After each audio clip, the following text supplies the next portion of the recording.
Good morning! Welcome back to Mila's Kitchen. Ngayon po gagawa na naman tayo ng pwede na naman nating pangnegosyo at lalong pwede po nating gawing dessert sa ingredients natin.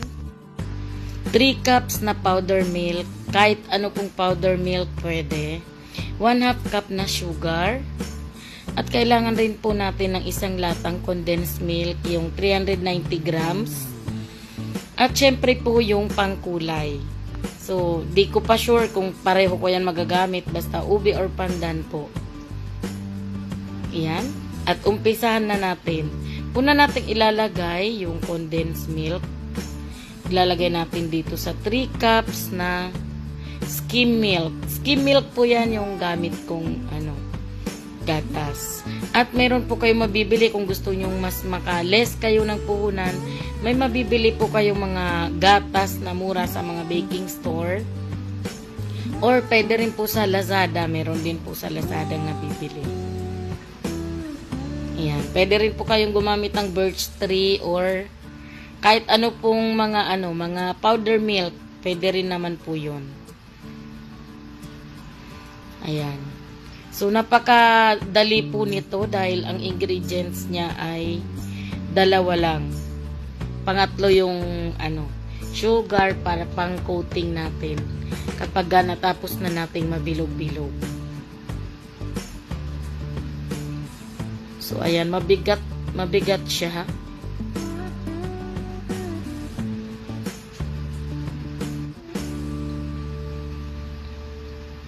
Ayan. Di pa naman ako gumamit ng spatula kasi hindi ganun katibay yung spatula. Kaya ito na lang yung serving spoon. Yun ang ginamit ko. Ayan. At kailangan na nating maglagay para dito sa kabila. Hatiin ko lang para makapaggawa ako ng ube flavor.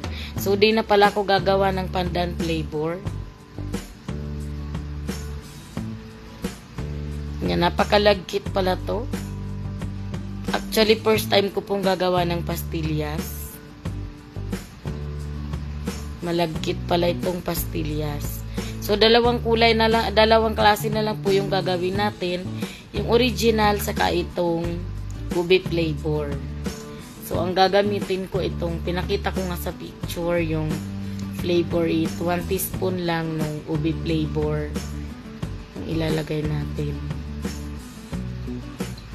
Ayan.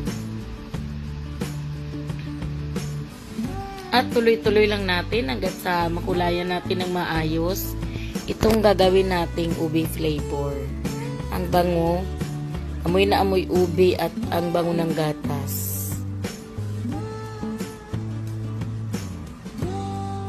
Ayan. Paborito ko to nung bata ako pero hindi ko alam na pastillas pala yung tawag dito kasi ewan ko ano bang tawag nito nung bata ako doon sa binibilhan ko. Yan, uso na to dati pa. Pastillas pala pangalan yan. Sa amin, ewan. So, hindi po ako gumamit ng plastic kasi dumidikit siya. Kaya, kakamayin na lang natin at naglagay lang po ako ng oil. Naglagay ko ng coconut oil dyan sa kamay ko. Kasi kakamayin ko na lang yung pagbilog-bilog. So, parang pwede pa nga siyang dagdagan ng gatas kasi maano siya, malagkit siya. Pero habang tumatagal naman kasi siya na nandito sa sa plate ay tumitigas na rin siya. Saka pag napagulong naman na sa sugar ay matigas na talaga siya. So, malagkit siya. Hindi pwede yung plastic kasi siya, dumidikit pa rin saka pinapawisan yung kamay ko sa loob ng plastic. Kaya kamay-kamay na lang tayo. So, ayan. Ilalagyan ko siya ng toothpick para ganyan kasi yung nabibili sa tindahan. Nakatusok siya ng toothpick. Ayan.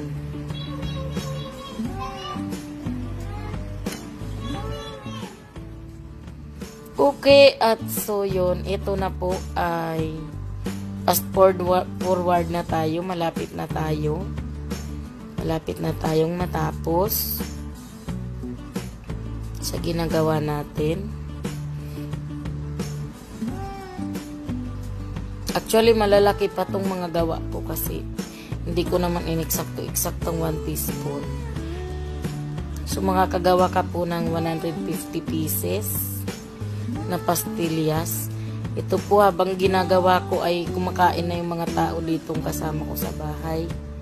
Kaya nilakihan ko na yung iba. So, pagka pare-pareho po yung laki ng gagawin mong pastillas ay makakagawa ka ng 150 pieces doon sa pinakita kong ingredients. Na ang magagastos mo po ay nasa 120 pesos.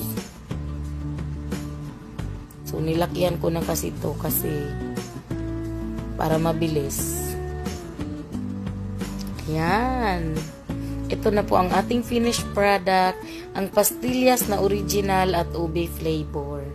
Napakasarap pala nito.